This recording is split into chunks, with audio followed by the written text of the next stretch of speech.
Good morning. Or I guess I could say good afternoon.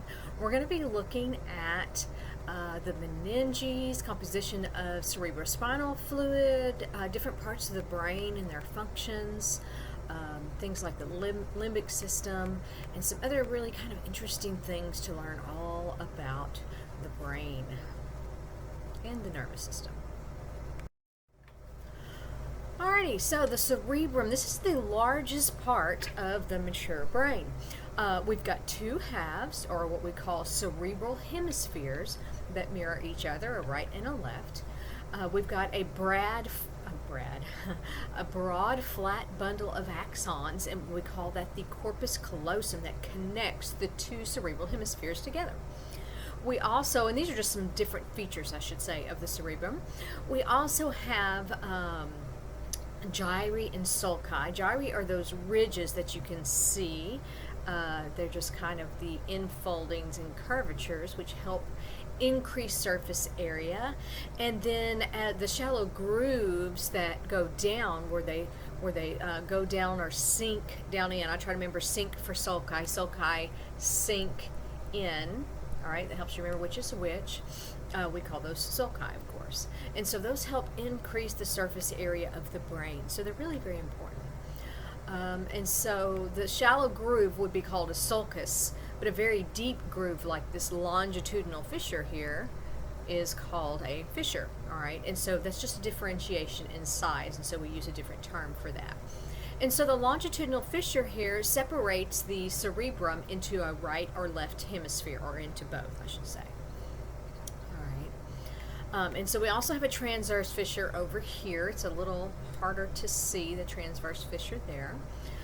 It separates the cerebrum from the cerebellum. Remember, cerebellum means tiny brain, so it's this little structure here that looks like a little mini brain. All right. And so the sulci divides that hemisphere into two lobes.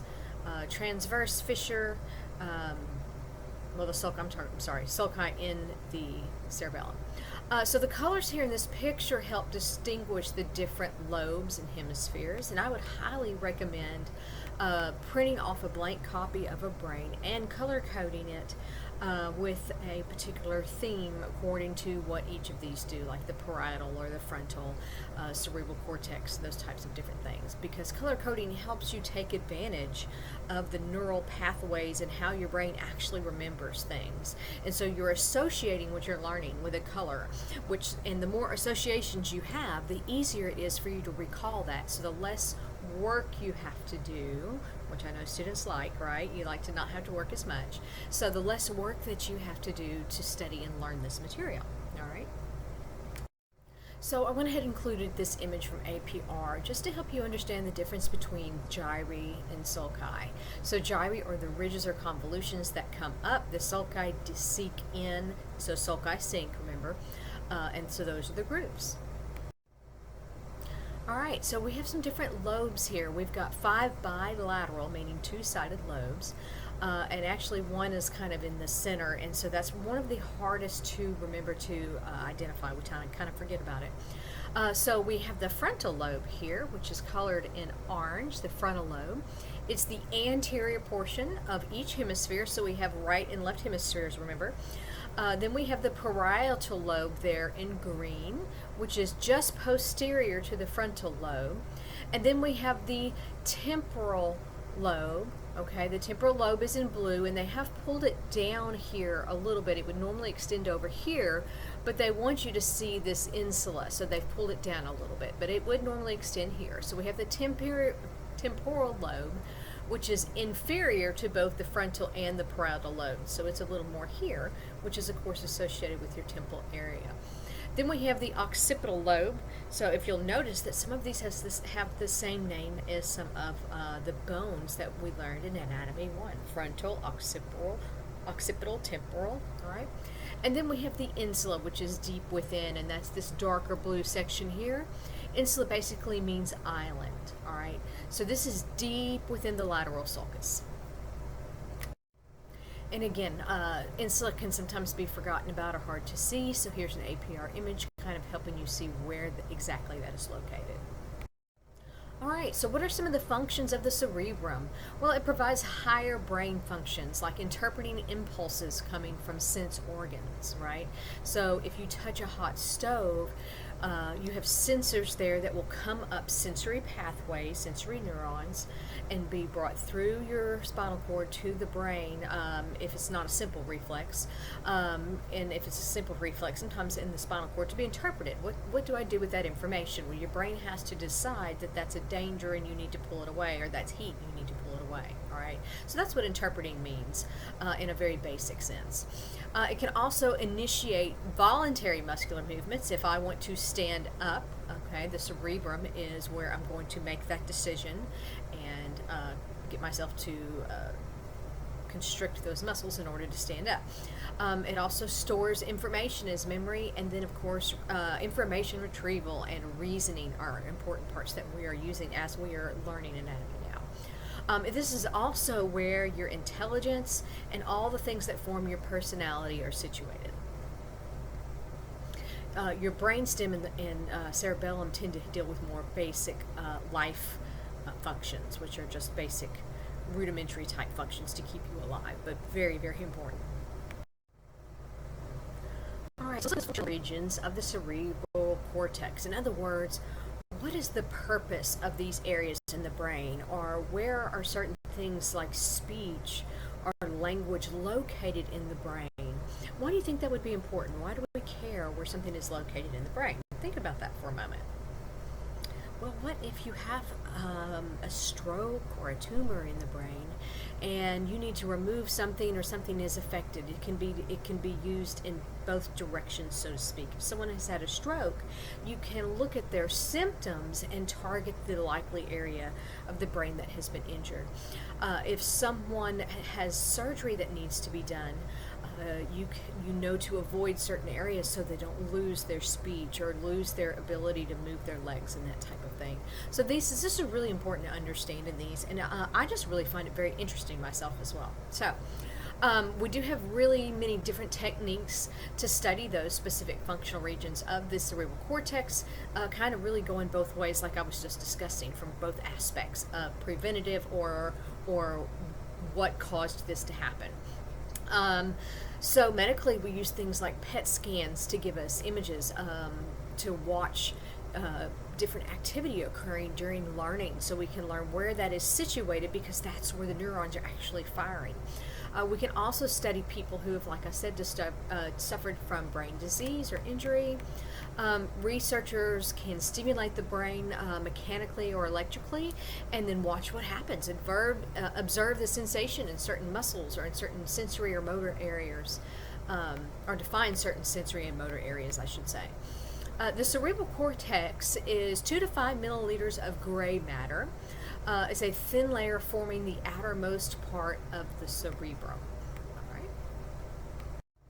All right, so one important thing to note is here we have the cerebral, the white matter of the brain is on the inside, and the gray matter is more on the outside. In the spinal cord, that's reversed. Okay, because one is receiving and one is going to be directly acting with the peripheral nervous system. So try to remember that those are opposite of each other. So a sense, again, sends information into our brain. We have many different sensory areas in the brain and several lobes of the cerebrum. These interpret that information from sensory receptors, and then can interpret that and then produce a feeling or a sensation. So for example, sensing temperature or touch or pressure, pain, those arise in the post-central gyri of the anterior parietal lobe. So post meaning behind, so center, but a little behind center in the actual gyri on the anterior lobe, okay? Superior and posterior portions of the temporal lobe, so those are where we find things like hearing, taste. Those are going to be found at the base of the central sulci. For taste. Superior, posterior of temporal for hearing, which makes sense because your ears are right here. The left side of the body, I'm sorry, I got off track for a minute. The centers in the right central hemisphere interpret impulses from the left side of the body, right, and vice versa. Most people are kind of familiar with the fact that we do have some crossing over. So that's important to keep in mind. Vision and hearing areas are coming from both eyes and both ears. Smell is deep in the cerebrum. Understanding and formulating language are in Wernicke's area. We actually have two speech areas. We have Broca's area, okay, and that's the actual production of speech. And then we have Wernicke's area, which is understanding speech. So one is more of a thought process, understanding what people are saying, and another is more of actually being able to say the words. So those are important. An interesting point on that is also if you have anybody, and you may deal with this in your profession at some point, that has dementia or another form of dementia, Alzheimer's or another form of dementia, but typically Alzheimer's has a very predictable pattern, and you will see these, and you might even just know someone, you will see these little old ladies that have never cussed in their life. All of a sudden they start cussing, and people are like, oh my gosh, what's going on? Well, there's a very distinct reason for that. There's two things actually. One, their deteriorative lobe tends to their frontal lobe, tends to deteriorate, and so they lose their ability to control themselves. They basically don't have a filter anymore. But another thing is you will lose, and these are two separate areas that you actually put words that you use. So it's not necessarily the difference between Wernicke's and Broca, but in your brain, in one area you store the words that you use every day. Okay, words that I commonly use. And then in another area, you store the words that you don't use, the bad words, okay, or very uncommon words. And in Alzheimer's, the area where you store language that you typically use is one of the first to deteriorate. And so your brain is very adept at trying to deal with problems. And so it goes to the other area and picks words from there. And so that's why they'll often start saying things that are very atypical of their particular personality. It also is sometimes why someone with a stroke may say a very strange word. If they're trying to say car, they may accidentally say banana. It's kind of similar to that, but it's just a different cross connection there is lost, and your brain is looking for alternate routes to find what it needs, which is really pretty fascinating that we're able to do that. Alright, so here's another look at these. Another point about Wernicke's area is it is important for understanding and formulating both written and spoken language, okay, written and spoken language. So we have an auditory area on the temporal lobe that helps to interpret the hearing. And then again, the sensory area for taste is near the base of the central sulcus. Alright, so it's near the base of the central sulcus. And the sensory area for smell comes from centers deep within the cerebrum.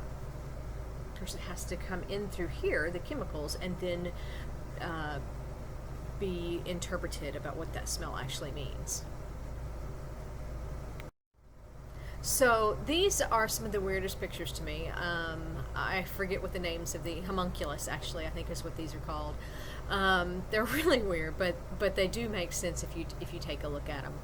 And if you look closely at these, it's showing the functional regions of the cerebral cortex.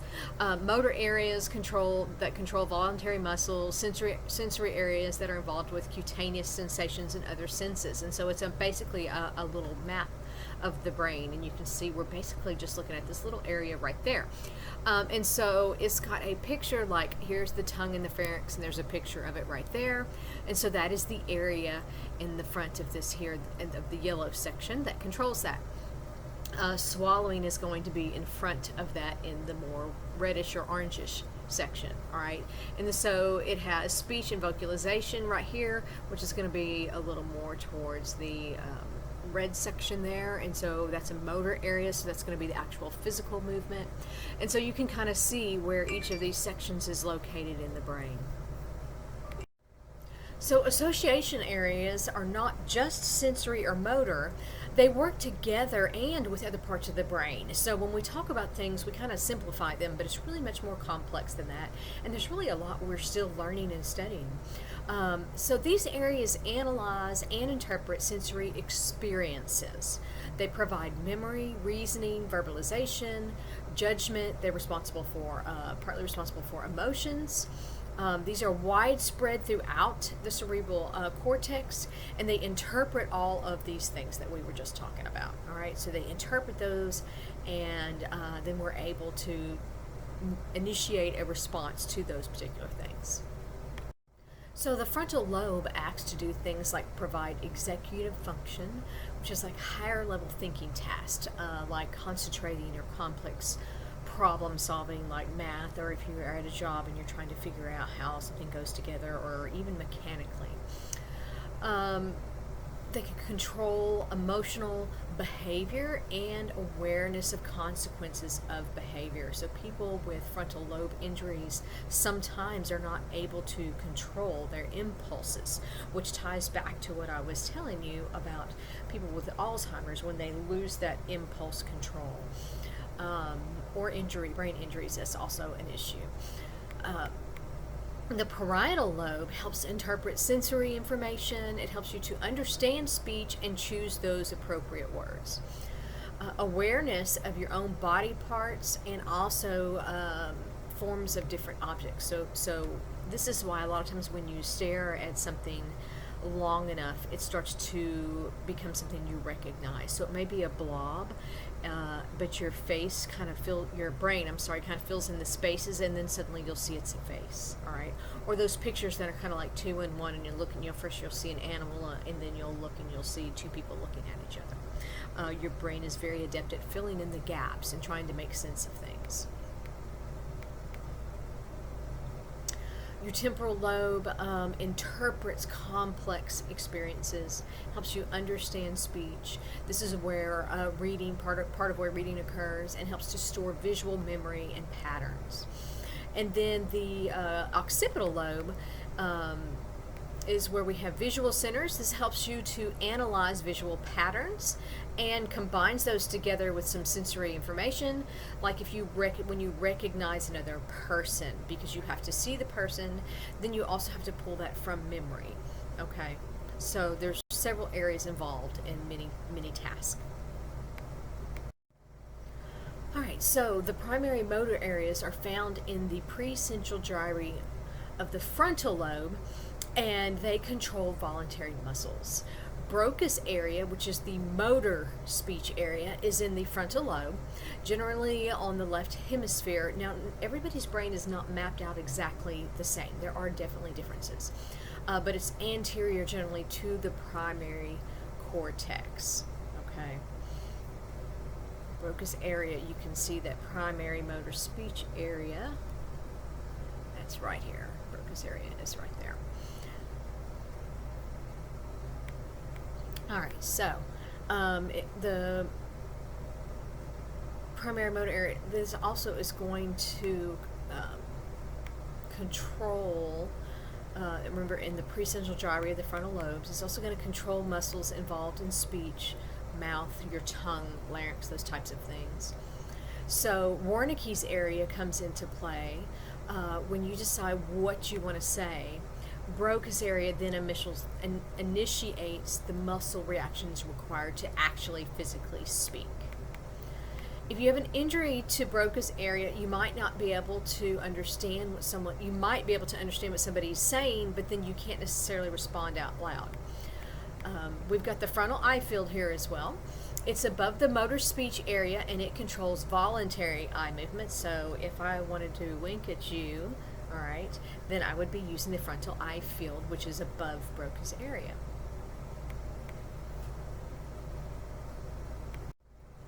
All right, so this is a really good summary slide here. I would definitely study this one. It tells you about frontal, parietal, temporal, and occipital lobes and their functions. An injury to the motor system could impair the ability to produce things like purposeful muscle movement. So this is really important diagnostically. A condition that affects the use of the upper and lower limbs, head or eggs, head or eyes like that, we call that apraxia. Apraxia. And you may not be as familiar with the term apraxia as some of you might be familiar with aphasia. What is aphasia?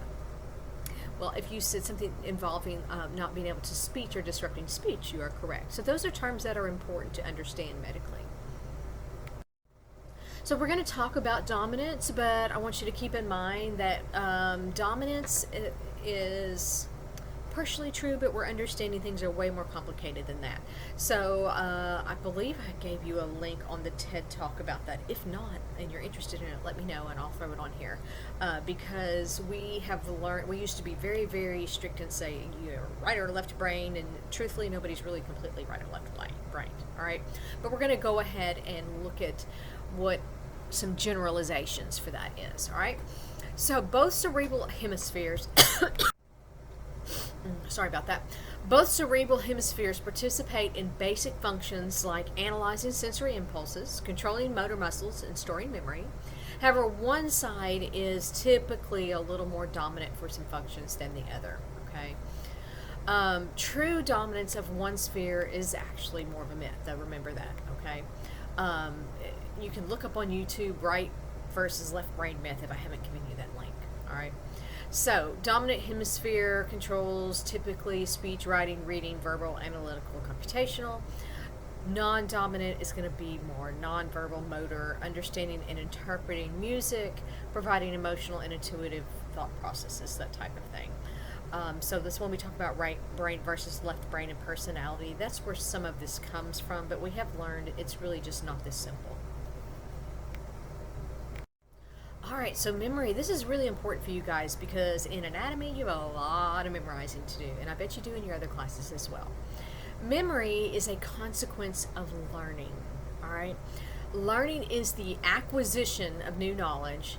Memory is the persistence or keeping of that knowledge. So gaining the knowledge, but then actually holding on to it are two different things. And that's really important that we're able to hold on to it because then we can build. Yeah, we can Google things and look things up, but sometimes there are other functions that we really need to have a base of information that we know before we can build on that. And we've got to have some things committed to memory to be that foundation. So we have two types of memory, obviously, short-term and long-term, right? Short-term is what we also sometimes call working memory. You can think of this as like an electrical neuronal, or neuron, as that's where neuronal comes from, connection. It's a circuit. Neurons are connected in a circuit so that the last in the series will stimulate the first. And so as long as that continues, the thought is remembered. As you get older, that circuit tends to get really, really short. Sometimes you can't even finish the thought, okay? That's just normal aging, though. But then it goes away. It doesn't stay. So what we want for class and for studying is we want things to go into long-term memory. Long-term memory changes, it actually changes the structure of your brain. It actually lays down new pathways and shortcuts and lays down new neurons. It's really fascinating that we can continue to modify our brain as we grow.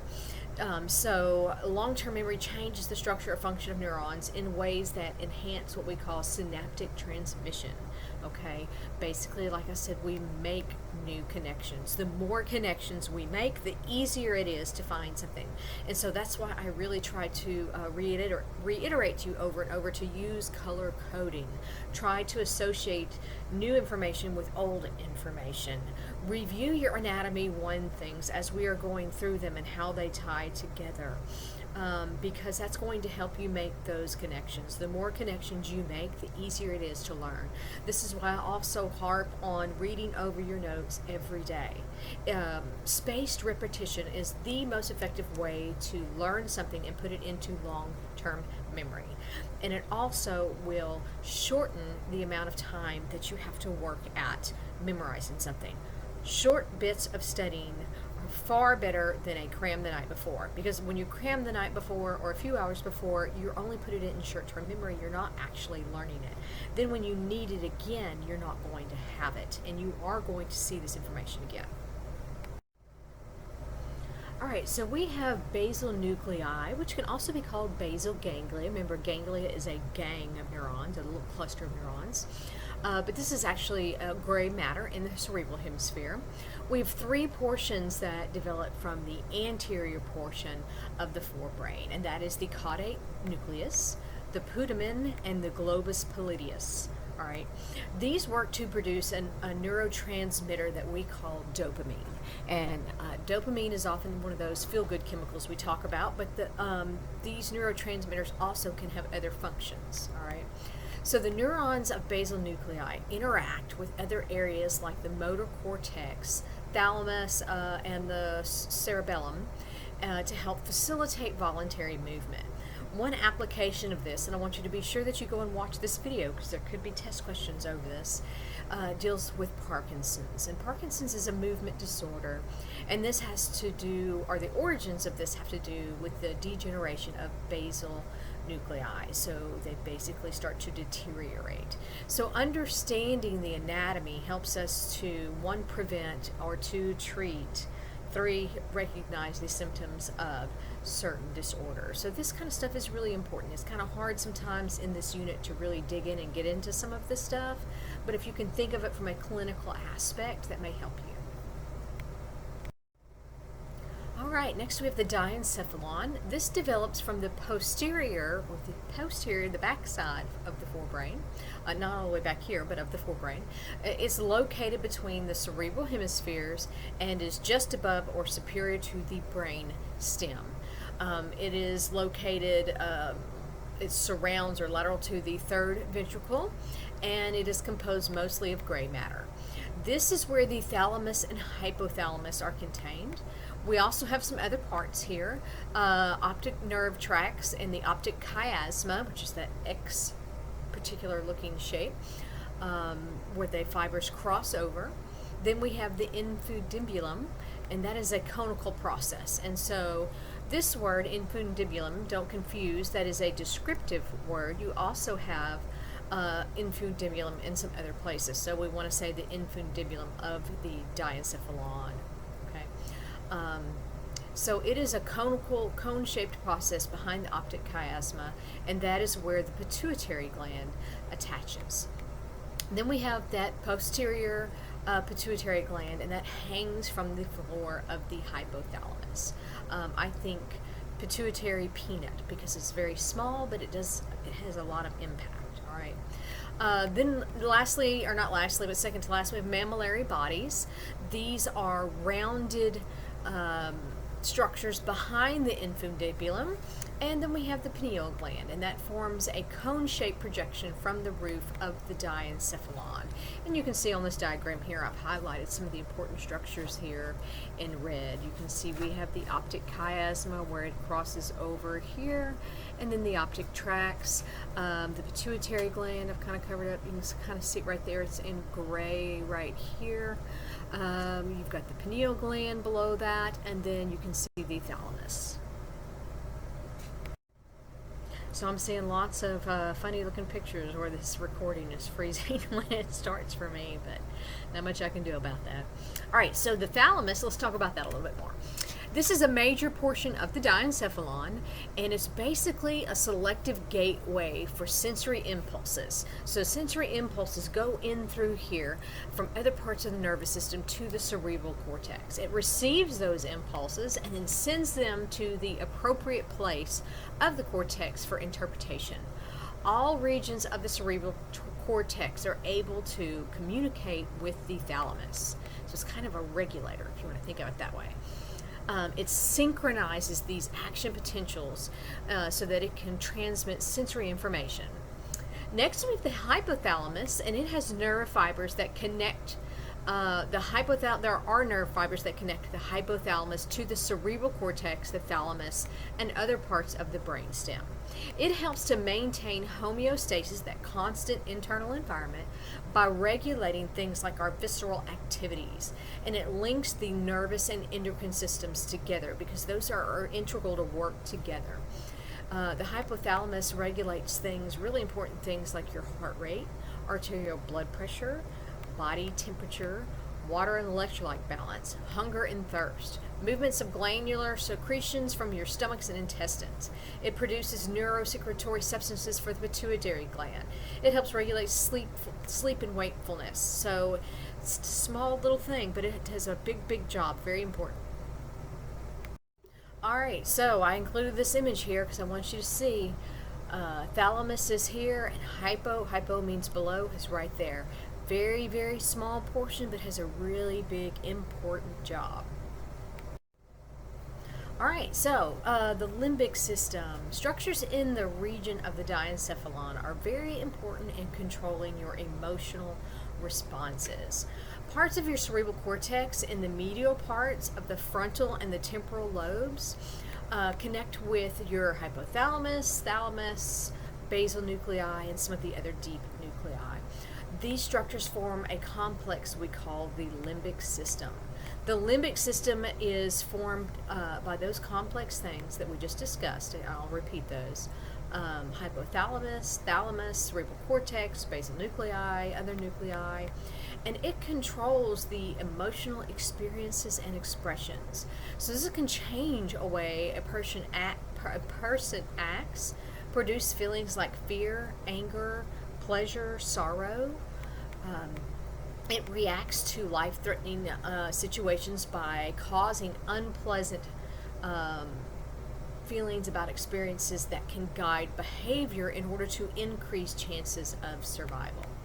So this is basically where our fight or flight response begins, is this limbic system. And you can see we have some components there: the amygdala, the hippocampus, thalamus, hypothalamus. So the brainstem is another smaller but really important structure. It connects the brain and the spinal cord. It contains, or it's composed of, the midbrain. All right, so here we have midbrain, pons, and the medulla oblongata. These can also include some gray matter called nuclei. So we're going to look at those a little more closely. So let's talk about the midbrain. This is a short section of the brainstem between the diencephalon and the pons. It's got bundles of myelinated nerves that connect with the lower parts of the brainstem and the spinal cord with higher portions of the brain. This contains gray matter that can act as a reflex center, and then we also have the cerebral aqueduct that connects the third and fourth ventricles. We have cerebral peduncles. How do you like that word? These are two, and you can see those right here. There's the cerebral peduncles. Here's the fourth ventricle there, right above that. All right. So the cerebral peduncles are two prominent bundles of nerve fibers, and these include corticospinal tracts, and these are the main motor pathways between the cerebrum and lower parts of the nervous system. Okay. So then we have the corpora quadragemia, and those are, it's quite a tongue twister there, right? Quadragemia. Quad means four, right? So these are four nuclei that sit under two pair of the rounded knobs on the superior surface of the midbrain. The upper masses contain the centers for certain visual reflexes, like those that are responsible for moving your eyes to view something as the head turns. So this is why we can turn our head and I can still watch you, right? And maybe that's why teachers have eyes in the back of their head, you think? So the lower ones contain auditory reflex centers that operate when it's necessary to move your head to hear sounds more distinctly. So that's why we tend to, tilt our head or something when we want to hear something. Lastly, we've got red nuclei. And red nuclei, or the red nucleus, is a mass of gray matter that lies in the midbrain. Parts of the cerebral cortex in the medial portion of the frontal and temporal lobes connect with the hypothalamus, the thalamus, the basal nuclei, and some other deep nuclei. Okay, so these are the structures that form that limbic system. All right, so next we have the pons, and this appears kind of like a rounded bulge, and it's on the underside of the brainstem. and it separates the midbrain from the medulla oblongata. Several nuclei of the pons are going to relay sensory impulses from peripheral nerves to the higher brain centers. All right, so from the medulla oblongata basically to the cerebellum. All right, so the medulla oblongata is kind of the oblong shaped portion down here. You can kind of see this is where it says, this is where it is right here, medulla oblongata. Of course, this is the start of the spinal cord here, so this is a little more oblong section here. So it goes from the spinal cord to the foramen magnum, through the foramen magnum to the pons. We have three reflex centers here. Okay, three reflex centers. Impulses originate in the cardiac center that increase or decrease heart rate. Then we have the vasomotor center that can cause vasoconstriction, which is a contraction to increase blood pressure, or vasodilation, which is going to make something larger, which causes a decrease in blood pressure. And then we also have the respiratory center to maintain breathing rhythm. So these are very, very important areas that if get damaged can be life-threatening. There are also some non-vital reflex control centers, like where you cough or sneeze, swallowing, I don't know, that's kind of vital, vomiting reflex, that type of thing. All right, we're going to talk now about the reticular formation. This is basically a network of fibers throughout the brain, or throughout the brainstem, that connects to centers of the hypothalamus, basal nuclei, cerebellum, and the cerebrum. We have sensory impulses that reach the reticular formation, and then is going to activate along with the cerebral cortex and help the function of wakefulness or arousal. When we say arousal, we mean waking up, being alert. Lowered activity here results in sleep. So if the reticular formation is injured and stops functioning, the person is basically unconscious and is in a comatose state. So this is very important to understand. Damage here is going to cause a coma.